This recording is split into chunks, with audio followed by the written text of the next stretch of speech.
Hello there, my beautiful friends. I'm Veronica, and today I'm bringing you the first episode of my plant rehab series. And today we have our first patient, and he's a Philodendron Burle Marx, and his name is Big Boy Max.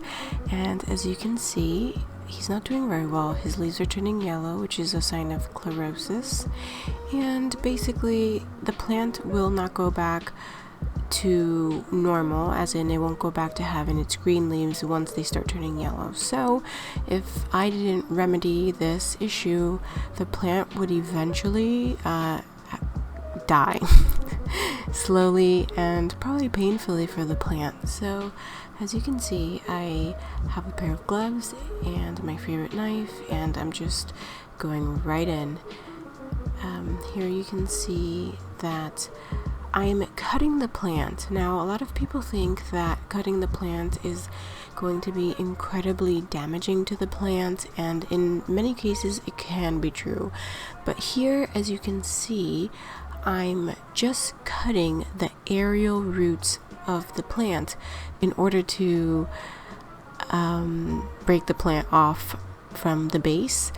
So the aerial roots are those long noodle-looking things that are sticking out the side of the plant. And these aerial roots spring out in order to eventually find the soil and provide more support for the plant. So if you cut them off, it's not going to damage the plant, because eventually they'll just grow back if you put the plant in water or in soil. So here I'm just cutting off leaves that do have chlorosis. So any leaf that you see me cutting off has chlorosis, and here is a close-up of me cutting the plant and a part in which it broke. And here's just a close-up of the process, and this plant has such a wonderful growth pattern. It just really is so unruly. But in the future I will be showing you a more established plant so that you can see the beautiful shingling pattern that they grow in. So yeah, basically I just wanted to show you the process that I will be following for basically this entire video. So if you'd like, maybe you should make yourself some coffee or some tea, because this is going to be a long one. So here again I'm showing you now, those little unicorn looking horns are just basically new growth. So a leaf and a stem are going to sprout out from those points, so I will not be cutting those areas. And yeah, as you can see, I'm still cutting those aerial roots in order to separate the plant. And then if the plant is too big or the piece is too big, I'll just cut it even more. Now I'm cutting at an angle with a knife that has been disinfected with alcohol. Always make sure to disinfect your knives or your scissors with alcohol. And here I'm showing you that this brown spot is actually a sign of sunburn. So if you see your plants starting to get like this, you need to move it to a shadier area. If not, your plant will just basically burn to a crisp, as has happened to me many a time. So here, let me just fast forward this for you, because I think you probably get the gist. Now, as I was saying before, I'm cutting at an angle, at a slight angle, and I'm cutting in the areas between the nodes. So if you remember, the nodes is where the aerial roots grow out of, so that area between is where I'm cutting. You do not want to cut off the node, because that is where the roots will form once you repot this plant or propagate it in water. So if you cut that area off, the plant will just die, and it would be quite pointless. So yeah, now we have a close-up of what I was doing. Here I was getting to the base, and it was still basically a bunch of aerial roots that had been growing, and I had struggled with whether or not I was just going to divide the whole plant, as in take the whole plant out of the pot and divide it, but I thought this was a better process. Now, although I am using a knife, sometimes you'll see me just tearing the plant apart because it'll break off easily. And here I wanted to show you how when you cut the plant, it looks kind of red. Yes, so here's another angle of me just continuing this process. Hopefully you'll be able to see that I am cutting in the spaces between the nodes, and I'm only cutting off the sick and dying leaves.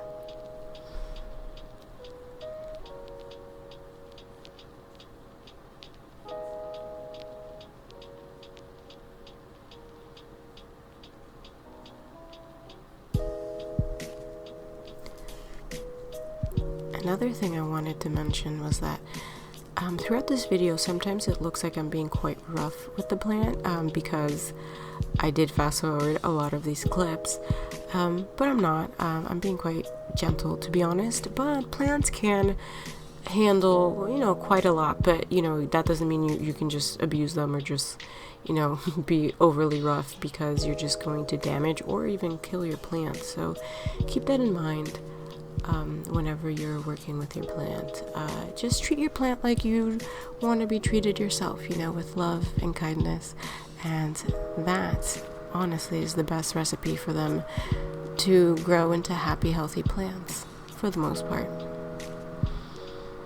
So at this part of the video, I'm about 40 minutes into this.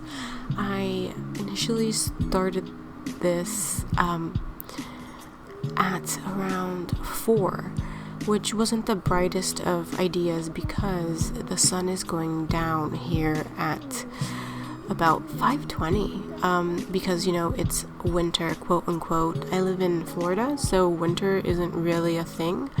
So yeah, but the sun is going down earlier, so I only had about an hour and 20 minutes to get through this entire plant.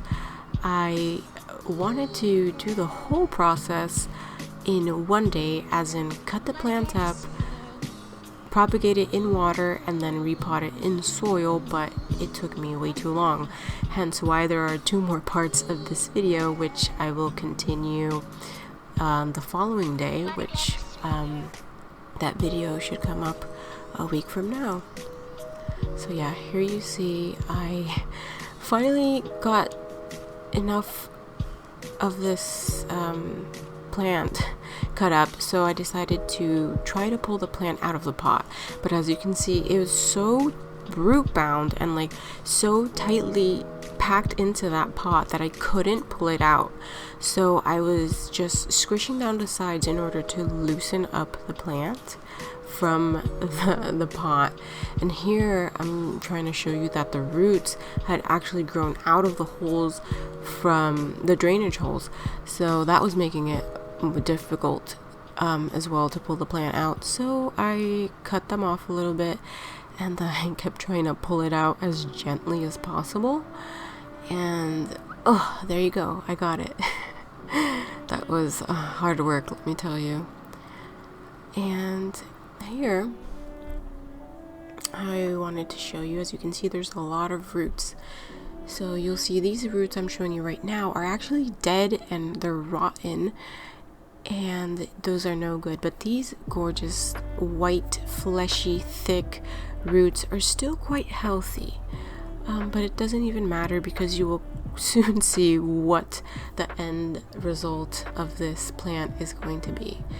So if you can see all of those stumpy little bits I'm cutting off, I'm not throwing those away, because those still have aerial roots and new growth, which means that I can eventually plant them up again. So what I ended up doing was putting them in a flower pot with no drainage holes in it, and I filled it up with water and just kind of left them there for now.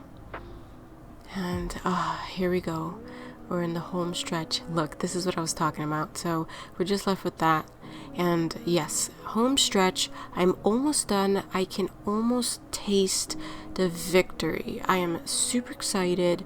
I can see the light at the end of the tunnel. Is that a saying? I don't know, but I'm just super excited. And here, we're almost done. I'm about an hour deep into this cutting process. It took me about like an hour and 15 minutes, so basically right on time. So yes, here we go. Last little bit.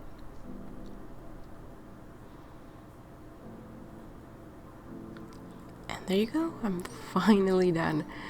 And this is what I was left with, which is very beautiful. As you can see here, a bunch of beautiful green leaves, and those leaves I cut off, I don't throw away, I just put them in my compost.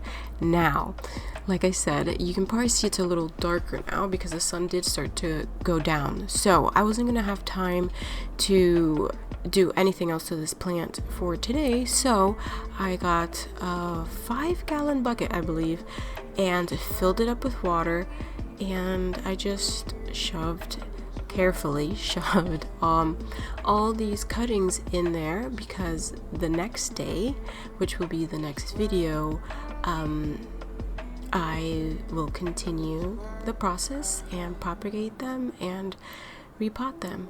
So yeah, I just left him here overnight, and look how beautiful Big Boy Max is looking. Thanks for watching.